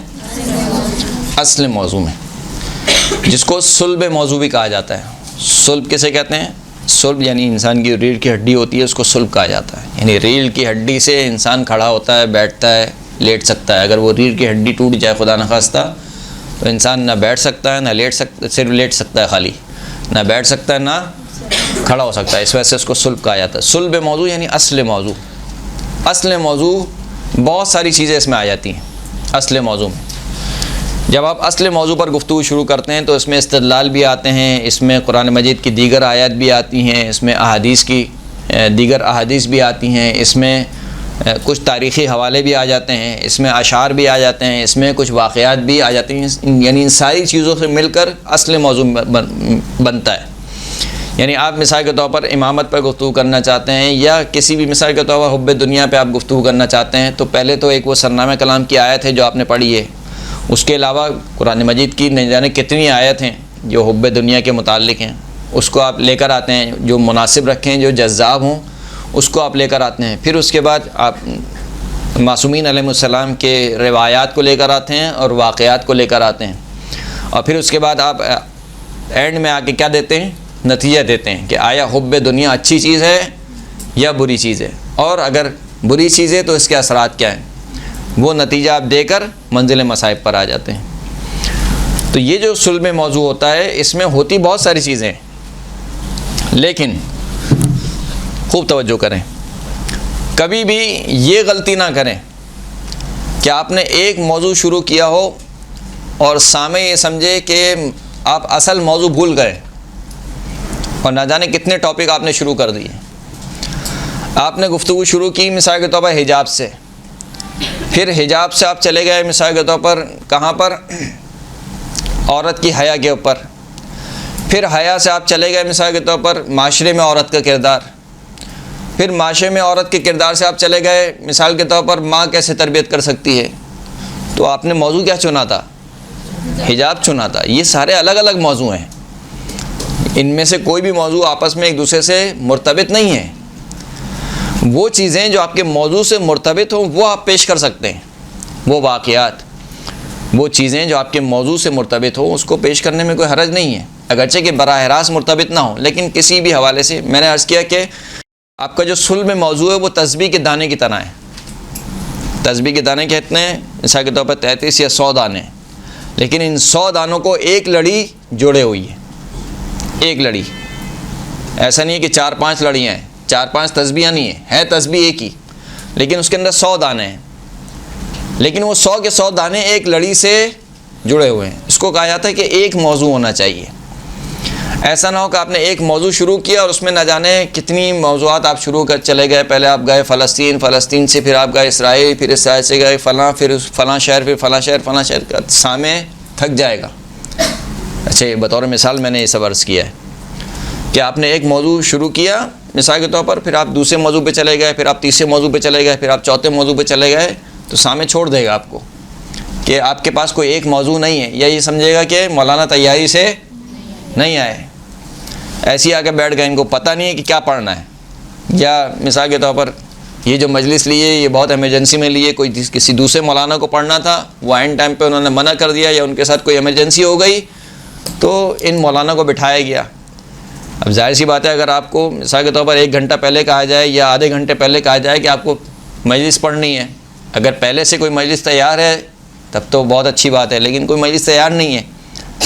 جیسے ہمارے ساتھ ایک دفعہ ہوا، 9 محرم کا دن تھا، یہ شاید 8 محرم کا دن تھا، میں اپنے گھر میں سو رہا تھا، تو ایک شخص آئے ہمارے پاس، جاننے والے ہیں بہت، ہمارے والد کے بھی دوست ہیں اور ہم سے بھی کافی محبت کرتے ہیں۔ تو دق الباب کیا، انہوں نے کھٹکھٹایا، اور کھٹکھٹانے کے بعد تقریباً صبح کے 8:30 یا 9 ہو رہے ہوں گے، میرے 9 بج رہے ہوں گے شاید۔ تو کہا کہ مولانا ہے، تو میں شاید رات کو دیر سے آیا تھا تو میں فجر کے بعد سو گیا، میں سو رہا تھا۔ بہرحال پھر میں اٹھا تو یعنی میں ایسے عالم میں اٹھا کہ میں نے شاید منہ پہ پانی بھی نہیں ڈالا تھا۔ تو وہ مجھ سے کہنے لگے کہ مولانا مجلس پڑھنی ہے۔ صبح کے کتنے ٹائم ہو رہا ہے؟ 8، 8:30، 9 بج رہے ہیں۔ کہا کہ مولانا مجلس پڑھنی ہے۔ میں نے کہا اچھا کب پڑھنی ہے؟ بولا ابھی 11 بجے۔ تو ابھی 11 بجے کا، وہ اصل میں دوسرے مولانا تھے، ان کو ایک ایمرجنسی ہو گئی، ان کو کہیں جانا تھا، تو آپ تشریف لے آئیے۔ تو اب جب ایسے عالم میں انسان کو ایک موضوع بھلے سے بہت ماہر خطیب بھی کیوں نہ ہو، لیکن اس کو بہرحال ایک ذہنی آمادگی چاہیے ہوتی ہے، اگرچہ کہ وہ بہت بڑا ہی عالم کیوں نہ ہو، لیکن مطالب کو ترتیب دینا پڑتا ہے ذہن میں کہ آپ کی گفتگو کشکول نہیں ہے۔ کشکول کیا ہوتا ہے؟ اس میں چیزیں ڈالتے جاؤ، اس میں کوئی آٹھانے بھی ڈالتا ہے، کوئی روپیہ بھی ڈالتا ہے، کشکول نہیں ہے۔ آپ کی جو گفتگو ہے وہ تسبیح کے دانوں کی طرح ہے، تو جب تک مرتبط نہیں ہوگی، ایک دوسرے سے مطالب مرتبط نہیں ہوں گے، سنا نہیں جائے گا آپ کو۔ تو جتنا بڑی خطیب کیوں نہ ہو، جتنا بڑا عالم کیوں نہ ہو، بالآخر اس کو سوچنے کے لیے کچھ ٹائم چاہیے، مطالب کو مرتب کرنے کے لیے کچھ ٹائم چاہیے۔ تو بہرحال صلب موضوع میں یہ بات بہت اہمیت رکھتی ہے کہ پہلی چیز کہ آپ کا موضوع کیا ہونا چاہیے؟ ایک ہونا چاہیے، اور تمام گفتگو اسی موضوع کے گرد ہونی. یعنی اس کا یہ مطلب نہیں ہے کہ آپ ونڈو نہیں کھولیں، آپ ونڈو کھولیں لیکن اس کو کھلا نہ چھوڑ دیں، پھر وہاں سے آپ کو واپس آنا ہے گھوم کے. ایسا نہ ہو کہ آپ نے ونڈو کھولی اور آپ چلے گئے اور پھر جاتے گئے یہاں تک کہ 1 گھنٹہ اسی میں نکل گیا. تو یہ اچھی چیز نہیں ہے خطیب کے لیے. تو ایک موضوع اور ایک محور ہونا چاہیے جس کے اوپر آپ گفتگو کریں. اس کا یہ مطلب نہیں ہے کہ آپ واقعات کو نہ لے کے آئیں، آپ اشعار کو نہ پڑھیں. مثال کے طور پر تمام واقعات پڑھیں، اشعار پڑھیں، لیکن وہ آپ کے موضوع سے مربوط ہونے چاہیے. اس لیے کہ سامع، جیسے پچھلی گفتگو میں میں نے عرض کیا تھا اور ابھی آپ اس کو محسوس کر رہی ہیں کہ آپ کی سماعت تھک چکی ہے. واضح ہے، یعنی اس میں ہنسنے کی بات نہیں ہے، یعنی واضح ہے آپ کی سماعتیں تھک چکی ہیں. اس سے پہلے آپ نے 1.5 گھنٹے کی کلاس لی ہے اور ابھی تقریباً میرے خیال سے شاید 1 گھنٹہ ہو گیا ہے یا پون گھنٹہ ہو گیا ہے، اور مسلسل آپ ایک شخص کو سن رہی ہیں. تو سماعت انسان کی کیا ہوتی ہے؟ تھک جاتی ہے. اس سماعت کو ریسٹ چاہیے ہوتا ہے، آرام چاہیے ہوتا ہے. تو اس کے آرام کے لیے سامعین کو گھمایا جاتا ہے، سیر کرائی جاتی ہے تھوڑی، تاکہ اس کی سماعت کو کیا ملے؟ ریسٹ ملے. کوئی واقعہ پیش کیا جاتا ہے، جیسے میں نے ابھی اپنا واقعہ پیش کیا، یا آپ کی سماعتوں کو ریسٹ دینے کے لیے. یعنی پہلے ایک گفتگو ہو رہی تھی، بہت سیریس گفتگو ہو رہی تھی، آپ کا ذہن تھک گیا تھا، اب آپ کا ذہن آرام چاہتا ہے. تو آرام کے لیے کیا چاہیے؟ کچھ ایسے مطالب چاہیے کہ جو آسان ہو اور اس میں لطافت ہو، یعنی کوئی ایک نقطہ موجود ہو. لہذا میں نے یہ اپنا واقعہ پیش کیا، لیکن واقعہ موضوع سے مرتبط تھا. ایسا نہیں تھا کہ ہماری موضوع کچھ اور چل رہا ہے اور واقعہ کچھ اور پیش کر دیا، ایسا نہ ہو. تو انسان کی سماعت کو آرام چاہیے، اس آرام کے لیے واقعات پیش کیے جاتے ہیں، اور مستند واقعات پیش کریں. یہ خاص کر گزارش ہے خواتین سے، مستند واقعات جو آپ نے کسی عالم کی کتاب سے پڑھے ہوں وہ واقعات پیش کریں. غیر مستند چیزیں ممبر سے بیان نہ کی جائیں. اگرچہ کہ آپ اس کو یوں بیان کریں کہ چلیں لوگ بیان کرتے تو میں بھی بیان کر دوں، لیکن آپ کے ایک بیان کرنے سے یہ پھر روکے گا نہیں یہاں پہ سلسلہ. کتنے سامعین ہیں جو آپ سے سن رہے ہیں، وہ آپ کو سن کر بیان کریں گے، پھر اس کے بعد جو ان کے سامعین ہوں گے وہ ان سے سن کر بیان کریں گے، اور رفتہ رفتہ وہ چیز کیا ہو جائے گی جو غیر مستند ہے منہ مستند بن جائے گی، اور پھر اس کا کوئی انکار بھی نہیں کر پائے گا کہ ارے مولانا یہ کیا بات کر رہے ہیں، بچپن سے سنتے ہوئے آ رہے ہیں ہم، بچپن سے آپ غلط سنتے ہوئے آ رہے ہیں، لیکن وہ ماننے کو تیار نہیں ہے. درست ہے.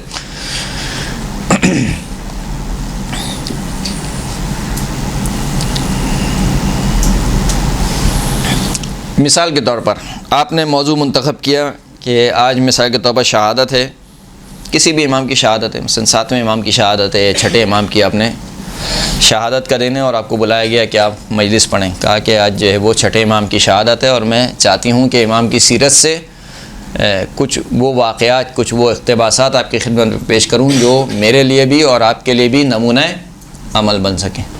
اور اس میں بالخصوص جو امام کی صفات ہیں ان کو بیان کرنا چاہتی ہوں. اب امام کی صفات کیا ہیں؟ لا ماشاء اللہ.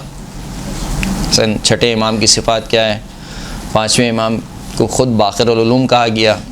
باقر العلوم کیوں کہا گیا؟ مثال کے طور پر کس وجہ سے کہا گیا؟ علم امامت کو آپ اس میں لے کر آ سکتی ہیں. پھر اس کے بعد شجاعت امامت کو لے کر آ سکتی ہیں، تواضع کو لے کر آ سکتی ہیں، یعنی جو بھی امامت کی صفات ہیں. تو یہ تمام چیزیں آپ ذکر کریں گی، لیکن ایک موضوع کے تحت. وہ موضوع کیا ہے؟ سیرت امام جعفر صادق یا سیرت امام موسیٰ کاظم علیہ السلام. اصلاۃ پڑھیں محمد و آل محمد.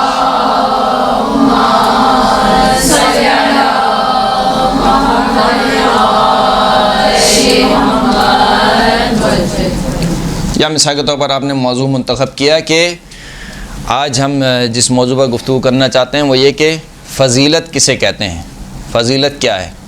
اب آپ نے تمہید باندھی کہ جو ہمارا معاشرہ ہے اس میں ہم دیکھتے ہیں کہ سب کے سب لوگ ایک جیسے نہیں ہیں، ان کا لائف اسٹائل ایک جیسا نہیں ہے. کوئی امیر ہے، کوئی غریب ہے، کوئی کالا ہے، کوئی گورا ہے، کوئی چھوٹا ہے، کوئی بڑا ہے. تو بہرحال خداوند کریم نے بعض کو بعض پر فضیلت دی ہے. یہاں تک کہ خود انبیاء کے بارے میں خداوند کریم نے ارشاد فرمایا کہ تلک الرسل فضلنا بعضهم علی بعض، ان رسولوں میں سے ہم نے بعض کو بعض پر فضیلت دی. اسی طریقے سے خود خداوند کریم نے انسانوں کے بارے میں ارشاد فرمایا کہ ہم نے جو ہے واللہ فضل بعضکم علی بعض فی الرزق، پروردگار عالم نے تم میں سے بعض کو بعض پر رزق میں فضیلت دی ہے، بعض کو امیر قرار دیا، بعض کو غریب قرار دیا۔ لیکن یہاں پر فضیلت سے کیا مراد ہے؟ جو امیر ہے آیا اس کا امیر ہونا فضیلت رکھتا ہے، شرف رکھتا ہے، کرامت رکھتا ہے، آخرت کے اعتبار سے سعادت ہے یا نہیں؟ یا فقط یہ بیان کر رہی ہے کہ کچھ لوگوں کا رزق زیادہ قرار دیا ہے، کچھ لوگوں کا کم قرار دیا ہے، تو پھر فضیلت کیا ہے؟ اب پھر آپ چلے جائیں فضیلت کیا ہے کہ فضیلت میں سب سے پہلی چیز کیا آتی ہے؟ تقوی الہی، ان اکرمکم عند اللہ اتقاکم، تم میں سے سب سے زیادہ مکرم وہ ہے کہ جو تم میں سب سے زیادہ متقی ہے۔ اب تقوی کو آپ کھول کر بیان کر سکتے ہیں۔ پھر اس کے بعد دوسری چیز کیا آ جاتی ہے مثال کے طور پر؟ ایمان ہے۔ افمن کان مؤمنا کمن کان فاسقا، بھلا وہ شخص جو مومن ہو وہ اس شخص کی مانند ہو سکتا ہے جو کہ فاسق و فاجر ہو؟ لا یستوون، پروردگار عالم کہہ رہا ہے کہ یہ دونوں برابر نہیں ہے۔ تو ایمان کو خداوند کریم نے فضیلت بخشی۔ پھر اس کے بعد علم کو خداوند کریم نے مثال کے طور پر فضیلت بخشی۔ یرفع اللہ الذین آمنوا منکم والذین اوتوا العلم درجات، پروردگار نے ان لوگوں کے درجات کو بلند کیا جو تم میں سے ایمان لاتے ہیں، اور ان لوگوں کے درجات کو بلند کیا جو صاحبان علم ہیں۔ پھر اس کے بعد اور دوسری آیات کو بھی آپ لے کر آ سکتے ہیں، یعنی ہر روز آپ ایک موضوع پر گفتگو کر سکتے ہیں، لیکن آپ کا اصل موضوع کیا ہے؟ فضیلت انسانی، معنوی فضیلت۔ وہ کیا چیز ہے کہ جو فضیلت کہے جانے کے لائق ہے، جس کی بنا پر انسان کو فضیلت دی جا سکتی ہے۔ تو یہ کچھ نمونے تھے جو میں نے آپ کی خدمت میں پیش کیے۔ دوسری چیز جو اصل موضوع کو بیان کرنے میں بہت ضروری ہے وہ کیا ہے؟ وہ یہ کہ انسان واضح گفتگو کرے۔ واضح گفتگو سے کیا مراد ہے؟ یعنی ایسا نہ ہو کہ 5 منٹ پہلے جو آپ نے بات کہی ہے 5 منٹ بعد آپ خود اس بات کی نفی کر رہے ہوں، اور مجمع یہ کہے کہ ابھی تو آپ یہ کہہ رہے تھے، ابھی آپ یہ کہہ رہے ہیں۔ یعنی مجمع کو یہ نہ لگے کہ خود مولانا کو پتہ نہیں ہے کہ یہ بات صحیح ہے یا یہ بات صحیح ہے۔ تو واضح، یعنی یہ واضح گفتگو کب ہوگی؟ جب کسی موضوع کے متعلق آپ کا کما حقہ مطالعہ ہوگا۔ اگر آپ کا خود کا مطالعہ نہیں ہے تو آپ ادھر کی گفتگو کریں گے، اور آپ کی گفتگو میں یقیناً تضاد پایا جائے گا۔ آپ کی یقیناً گفتگو متضاد باتوں پر مشتمل ہوگی۔ 5 منٹ پہلے آپ کوئی اور بات کہیں گے، 5 منٹ بعد کوئی اور بات کہیں گے، پھر اس کے 5 منٹ بعد آپ کوئی اور بات کہیں گے۔ تو ایسا نہیں ہونا چاہیے موضوع میں۔ صلب موضوع میں واضح گفتگو ہونی چاہیے، بالکل واضح۔ موضوع کو واضح طور پر بیان کریں، یعنی ایسا نہ ہو کہ 1 گھنٹے کی گفتگو سن کر اگر آپ سے کوئی باہر پوچھے کہ مولانا نے کیا بیان کیا تو کچھ بتا ہی نہ سکے کیا بیان کیا۔ بس اوقات ایسا ہوتا ہے کہ ہم کسی سے پوچھتے ہیں کہ کیا گفتگو کی، کچھ سمجھ میں نہیں آیا کیا کی، بہت سی باتیں بیان کی لیکن سمجھ میں نہیں آیا۔ سمجھ میں نہیں آیا کا مطلب کیا ہے؟ یعنی باتیں مرتبط نہیں ہیں آپس میں، غموض ہے، واضح نہیں ہے گفتگو۔ تو صلب موضوع میں جب آپ آتے ہیں مرتب ہونی چاہیے گفتگو، پہلے یہ والا، پھر یہ، پھر یہ، پھر یہ۔ یعنی جب آپ تقریر تیار کر رہے ہوتے ہیں اسی وقت ہی مرتب ہونے چاہیے آپ کے مطالب، کہ تمہید کے بعد آپ نے یہ ذکر کرنا ہے، پھر اس کے بعد یہ والی بات آنی ہے، پھر یہ والا واقعہ آنا ہے، پھر مثال کے طور پر یہ والی روایت آنی ہے، پھر یہ والی آیت آنی ہے، پھر قرآن مجید کا یہ والا واقعہ آنا ہے، اور پھر آخر میں نتیجہ۔ تو جب تک آپ مرتب نہیں کریں گے، یعنی یہ تقریر سے پہلے جب آپ تقریر تیار کر رہے ہیں، تقریر تیاری کرنا بہت اہم کام ہے۔ یعنی 1 گھنٹے کی تقریر کرنا کے لیے کم از کم جو علماء بیان کرتے ہیں کہ 8 گھنٹے تیاری چاہیے ہوتی ہے، یا چلیں آپ کم کر لیں، 4 گھنٹے کر لیں، 2 گھنٹے کر لیں۔ کوئی بہت ہی مجھ جیسا پھوڑ ہو تو 1 دن چاہیے اس کو، ہے نا، تیاری کرنے کے لیے۔ وہ کتاب پڑھے تو وہ کتاب پڑھے۔ اوقات یہ بھی ہوتا ہے انسان مشوش ہوتا ہے، ایک کتاب پڑھتا ہے، کہا کہ یہ موضوع کہوں، پھر اس کے بعد مطمئن نہیں ہوتا، کہا نہیں اس کو چھوڑ دو، یہ بیان کروں، کہا اس میں بھی مطمئن نہیں ہوتا، یہ بیان کروں۔ تو سب سے پہلے موضوع کا انتخاب کہ کیا پڑھنا ہے، اور جب ایک مرتبہ آپ نے انتخاب کر لیا تو آپ 2 دل نہیں ہونا چاہیے۔ اب پھر آپ کو ادھر نہیں چھلانگ مارنی ہے۔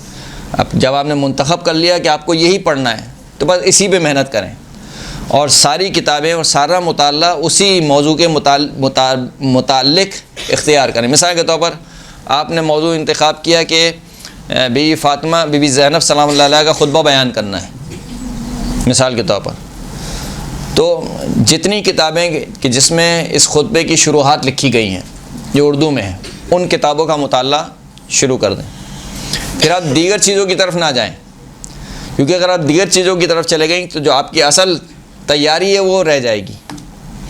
تیاری بہت ضروری ہے کسی بھی خطیب کے لیے۔ ظاہر سی بات ہے کہ جب اسے کہنا چاہیے کہ فاقد الشیء لا یعطی، منطق کا جملہ ہے، جس کے پاس خود کچھ نہیں ہے وہ کسی دوسرے کو کچھ نہیں دے سکتا، یعنی جو خود فقیر ہے وہ دوسرے کو کچھ نہیں دے سکتا۔ تو اگر آپ کے پاس خود کچھ نہیں ہے، اگر میرے پاس خود علم نہیں ہے، میں نے مطالعہ کر کے نہیں آیا ہوں، اگرچہ کہ کلاس ہے، کلاس لینی ہے، اگر میں خود مطالعہ کر کے نہیں آیا ہوں، دیکھ کر نہیں آیا ہوں، تو میں مطالب بیان نہیں کر سکتا ہوں۔ لہٰذا مطالعہ بہت ضروری ہے، بہت ضروری ہے۔ کبھی بھی مطالعے کو نہ چھوڑیے، یعنی مطالعہ گویا ایسے ضروری ہے کہ جیسے آپ کو سانس آنا جانا ضروری ہے۔ یعنی اگر آپ کو زندہ رکھنا ہے اپنے آپ کو، علمی اعتبار سے اگر آپ کو زندہ رکھنا ہے تو مطالعہ انتہائی سے زیادہ ضروری چیز ہے، انتہا سے زیادہ ضروری۔ ویسے بھی کوئی مجلس نہیں بھی پڑھنی ہے تب بھی اب مطالعے کو اپنی عادت بنا لیں۔ جب تک مطالعہ اچھا نہیں ہوگا آپ کی گفتگو اچھی نہیں ہوگی۔ اس لیے کہ کسی بھی موضوع کو پیش کرنے کے لیے ضروری ہے کہ موضوع کے تمام جوانب کا احاطہ ہو آپ کے اوپر، آپ کے پاس۔ ایسا نہ ہو کہ آپ نے فقط موضوع کو ایک جہت سے پڑھ رکھا ہو یا ایک جہت سے موضوع کو آپ نے تیاری کی ہو، آپ اسی جہت کو فقط بیان کر دیں اور دوسری جہات کو چھوڑ دیں۔ اس سے ہوگا کہ سامع ایک نامکمل موضوع لے کر جائے گا۔ جب وہ نامکمل موضوع لے کے جائے گا، ان کو پانی دے دیں، کھانسی ہوگی۔ صلوات پڑھیں محمد وآل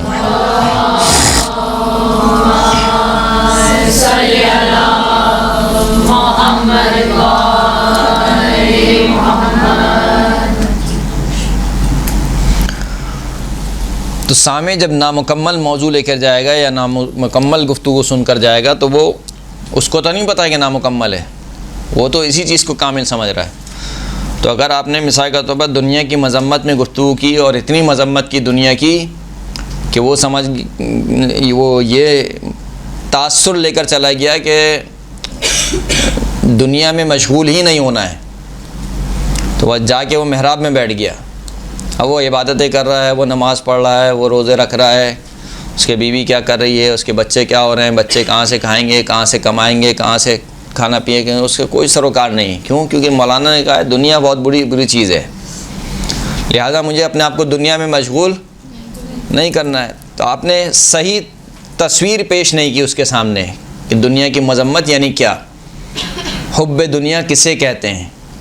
تو جب آپ نے صحیح تصویر پیش نہیں کی تو نتیجہ کیا ہوگا کہ وہ ایسے مطالب کو لے کر چلے جائے گا کہ جو حقیقی طور پر مطالب نہیں ہیں، اور وہ انہی چیز کو سمجھے گا کہ یہ گویا حب دنیا میں آتا ہے، کمانے کے لیے نکلنا حب دنیا میں آتا ہے۔ مثال کے طور پر اپنے آپ کو سجانا یا اچھے کپڑے پہننا یا مثال کے طور پر بالوں میں کنگھا کرنا، وہ سمجھے گا کہ یہ حب دنیا میں، دنیا سے مجھے دل نہیں لگانا ہے۔ جب دنیا سے دل نہیں لگانا ہے تو کیا کروں بھائی؟ پھٹے ہوئے کپڑے پہنوں۔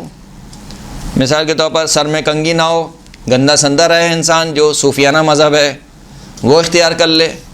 تو جب آپ کسی موضوع کو نامکمل بیان کرتے ہیں تو پھر ہوتا یہ ہے کہ پھر موضوع کے ساری جہات سے ہٹ کر ایک نامکمل موضوع انسان اختیار کرتا ہے۔ وہ نامکمل موضوع سبب بنتا ہے کہ انسان کی زندگی میں ایک نامکمل موضوع داخل ہو جائے اور وہ اسی کو کامل موضوع سمجھنے لگے۔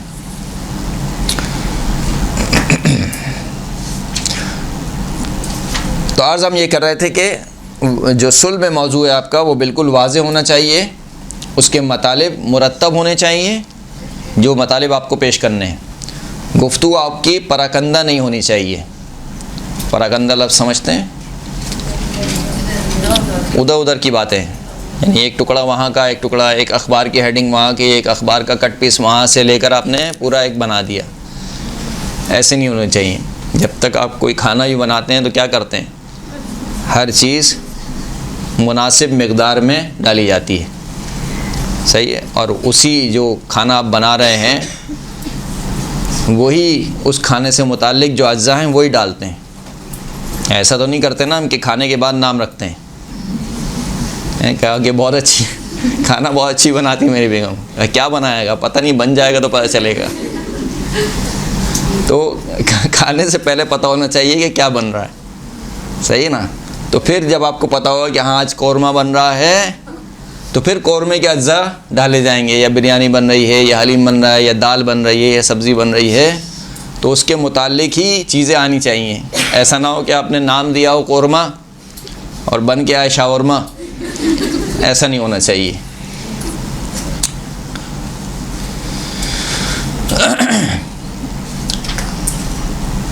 تیسرا اور آخری نقطہ, بلکہ ایک اور چیز بھی ہے. خوب, تیسرا اور آخری نقطہ جو صلب موضوع کے لیے بہت ضروری ہے, جس کو ہم نے بیان کر دیا لیکن پھر بھی میں بیان کر رہا ہوں, کہ منظم ہونی چاہیے گفتگو. منظم یعنی وہ مرتب ہونے چاہیے. کون سا مطلب پہلے آنا چاہیے, کون سا مطلب بعد میں آنا چاہیے, پہلے سے مرتب ہونی چاہیے. یعنی ممبر پر بیٹھ کے اگر آپ سوچیں گے تو واضح انداز میں پتہ چل جائے گا کہ آپ ممبر پر بیٹھ کے سوچ رہے ہیں کہ کیا پڑھنا ہے.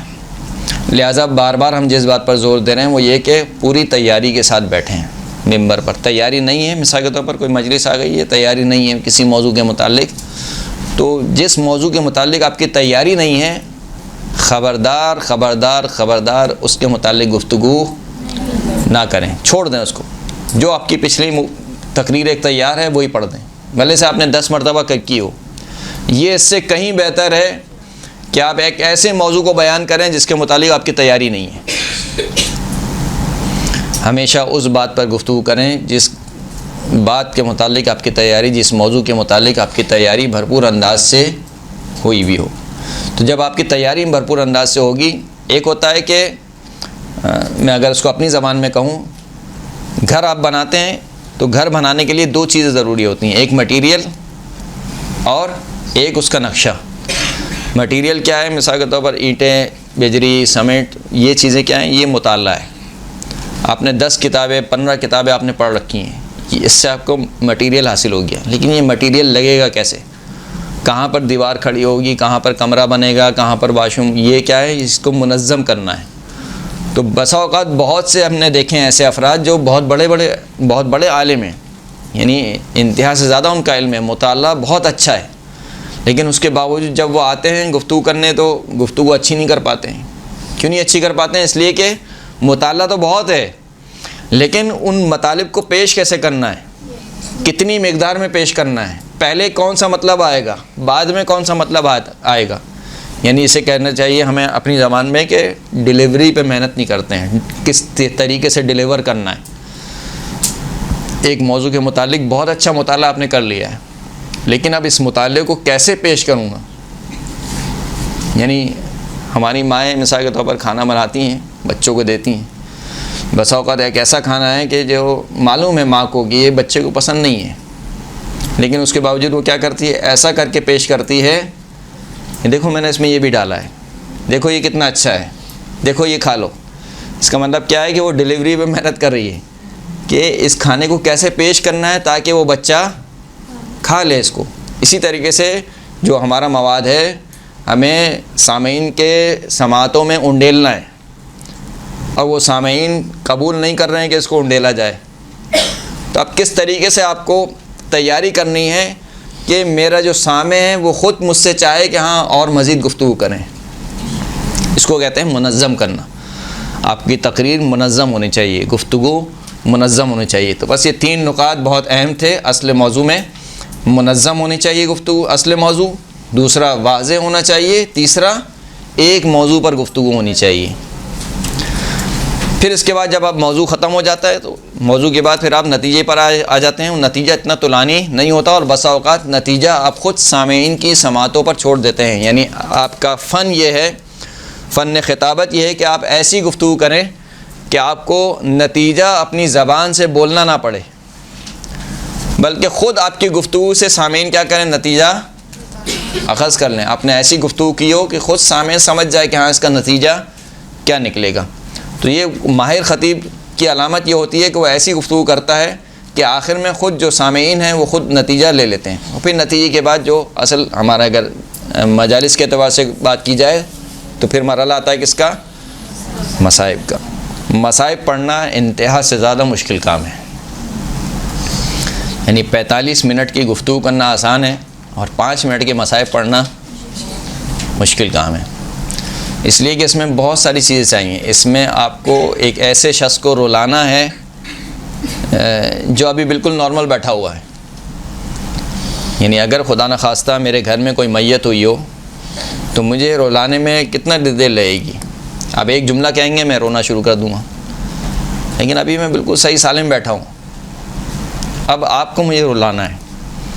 اچھا, رلانے کا مطلب یہ نہیں کہ زبردستی ایسے مصائب پڑھے ہیں جو مصائب ہوئے ہی نہیں کربلا میں.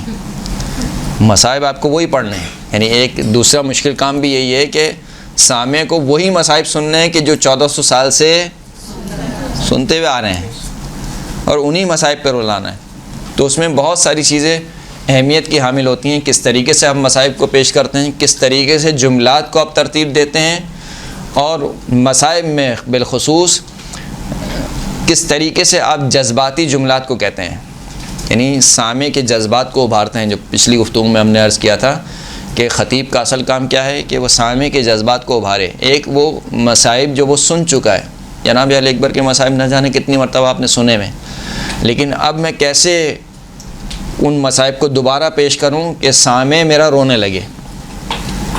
ایک تو یہ کہ اہل بیت اطہار کی محبت ہے. بعض لوگ روتے ہیں, ہم نے دیکھا ہے کہ بعض لوگ یعنی ان کو ایک جملہ ہی جیسے ہی مصائب شروع ہوتے ہیں وہ رونا شروع کر دیتے ہیں.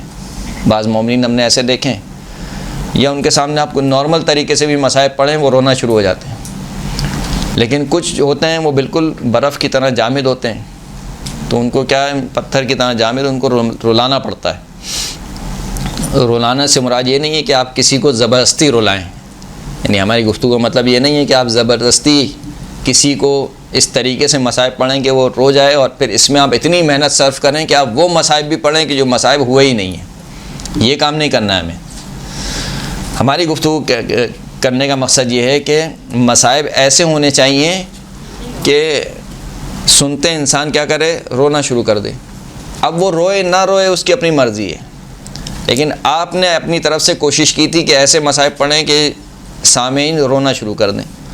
اگر وہ نہیں رو رہا ہے تو اس کی اپنی بدبختی ہے, یا جو بھی کہہ لیجئے. نہیں ہوتا کبھی کبھار انسان کے اوپر وہ اثر انداز نہیں کرتے مصائب, یا بسا اوقات انسان کی فکر کہیں اور ہوتی ہے, سوچ کہیں اور ہوتی ہے, بسا اوقات ماحول نہیں ہوتا ہے, انسان نہیں روتا ہے. تو کسی کو ملامت بھی نہیں کرنی ہے کہ تم رو نہیں رہے ہو, اور اپنے آپ کو بھی ملامت نہیں کرنی ہے کہ میں نے شاید صحیح مصائب نہیں پڑھے.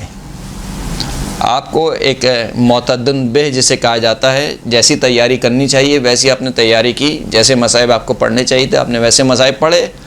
اب کوئی روئے یا نہ روئے یہ آپ کی ذمہ داری نہیں ہے. مجھے اچھی طریقے سے یاد ہے, ایک مجلس میں پڑھ رہا تھا مصائب میں. جب میں آیا تو مجھے معلوم تھا خیر اس مجمع کے بارے میں کہ یہ مجمع ایسی ہے. آپ یقین جانیں کہ اس مجمع میں شروع سے لے کر آخر تک مصائب ختم ہو گئے. شاید کسی کی آنکھ سے کوئی آنسو نکلا ہو, آنسو تو دور کی بات, شاید کسی نے سر نیچے کیا ہو. یہ ایک خطیب کے لیے بہت بڑا ڈسکریج ہوتا ہے کہ خطیب مصائب پڑھ رہا ہو اور لوگ اس کو یوں دیکھ رہے ہوں تک تک کے. آپ کو رونا نہیں آ رہا ہے, کم از کم آنکھیں نیچے, سر نیچے جھکا لیں, آنکھیں نیچے کر لیں, تاکہ خطیب کو یہ احساس نہ ہو کہ شاید میں کچھ صحیح نہیں پڑھ رہا ہوں. کیونکہ جب یہ احساس خطیب کے ذہن میں آ گیا کہ وہ صحیح نہیں پڑھ رہا ہے, وہیں سے وہ ڈگمگا جائے گا اور وہیں سے اس کی گفتگو خراب ہو جائے گی. تو مصائب پڑھنا انتہائی اہم کام ہے اور تقریر کا انتہائی اہم جز ہے. اور یہ جو مصائب پڑھنا ہے یہ بغیر تمرین کے نہیں آتے ہیں, پریکٹس کرنی پڑتی ہے بہت زیادہ. جملات کو پے در پے ادا کرنا ہے. آپ اس میں پوز نہیں لے سکتے ہیں بہت زیادہ. آپ اس کے بیچ میں صلوات نہیں پڑھا سکتے ہیں. تقریر میں کیا ہے, بھول گیا صلوات پڑھا دی, رک گئے صلوات پڑھا دی, پانی پینے کے بہانے مثال کے طور پر تھوڑا سا وقفہ لے لیا. مصائب میں آپ یہ کوئی بھی کام نہیں کر سکتے ہیں, نہ پانی پی سکتے ہیں, نہ صلوات پڑھا سکتے ہیں, نہ بہت زیادہ رک سکتے ہیں. اور دوسرا, جملات پے در پے آنے چاہیے, اور الفاظ کا چناؤ بہت زیادہ اہم ہے بالخصوص مصائب میں. کہ اگر آپ نے کوئی بھی ایک ایسا جملہ کہہ دیا کہ جو نامناسب جملہ ہوا تو روتا ہوا مجمع بھی خاموش ہو جائے گا. جو روتا ہوا مجمع ہے وہ بھی ایک دم سے خاموش ہو جائے گا کہ کیا کہا مولانا نے. تو انتہائی اہم حصہ ہے ہماری مجالس کا, اور اس کے اوپر محنت کریں, لیکن للہ, اللہ کے لیے, امام حسین کے لیے. اس لیے نہ ہو کہ آج تو میں نے مجمع کو بے ہوش کر دیا. خدا را یہ نیت نہیں آنی چاہیے. آج تو میں نے مجمع کو اٹھا دیا، آج تو مجمع کے ہاتھ ہی نیچے نہیں آ رہے تھے۔ ساری محنت جو ہم کر رہے ہیں یہ کس وجہ سے کر رہے ہیں؟ یہ اس وجہ سے کر رہے ہیں کہ ہمیں اللہ کا دین اچھے انداز میں پہنچانا ہے، امام حسین کی عزاداری اچھے انداز میں پہنچانی ہے، نہ پیسے کی خاطر، نہ لوگوں کی واہ واہ کی خاطر، نہ مثال کے طور پر اپنی تعریف اور حمد و ستائش کی خاطر، کسی خاطر نہیں۔ تو یہ ساری محنت جو ہو رہی ہے فقط اس لیے ہو رہی ہے تاکہ ایک اچھے انداز میں امام حسین کی کربلا لوگوں تک پہنچ سکے۔ ساری محنت اس وجہ سے ہو رہی ہے، کیونکہ جب انسان خطیب بنتا ہے تو آپ ایسے خطیب نہیں بن سکتے کہ آپ کہیں کہ نہیں میں تو بس خطیب ہوں اور میں تقوی الہی کا خیال رکھتا ہوں، اللہ کی خاطر پڑھنے آیا ہوں، اور آپ بس بیٹھیں اور شروع کر دیں پڑھنا اور کوئی بھی آپ کو سنے نہ۔ جب آپ خطیب بنے ہیں، جب آپ کسی فن کو اختیار کرتے ہیں تو اس فن کے لوازمات کو بھی اختیار کرنا پڑتا ہے۔ یعنی میں اگر مولانا بناؤں تو مجھے یہ عمامہ رکھنا پڑے گا، مجھے یہ عبا قبا پہننی پڑے گی، کیونکہ ایک جسے کہا جاتا ہے زی طلبگی یا عالم کا لباس کہا جاتا ہے۔ اب اگر میں کہوں کہ نہیں میں تو بہت متقی ہوں، میں نہیں چاہتا ہوں کہ کوئی مجھے عالم سمجھے، کوئی یہ سمجھے، تو میں نہ عمامہ پہنوں گا نہ عبا قبا پہنوں گا۔ نقصان کیا ہوگا؟ لوگ سمجھیں گے ہی نہیں کہ میں عالم ہوں۔ تو جب میں علمیت کا دعویٰ کر رہا ہوں یا عالم ہونے کا یا عالم دین ہونے کا دعویٰ کر رہا ہوں تو مجھے ان لوازمات کو اپنانا پڑے گا، لیکن یہ لوازمات کس کے لیے اپنا رہا ہوں؟ لوگوں میں مشہور ہونے کے لیے نہیں، خود اللہ کی خاطر اور اللہ کے دین کی خاطر۔ وآخر الدعوانا الحمد للہ رب العالمین۔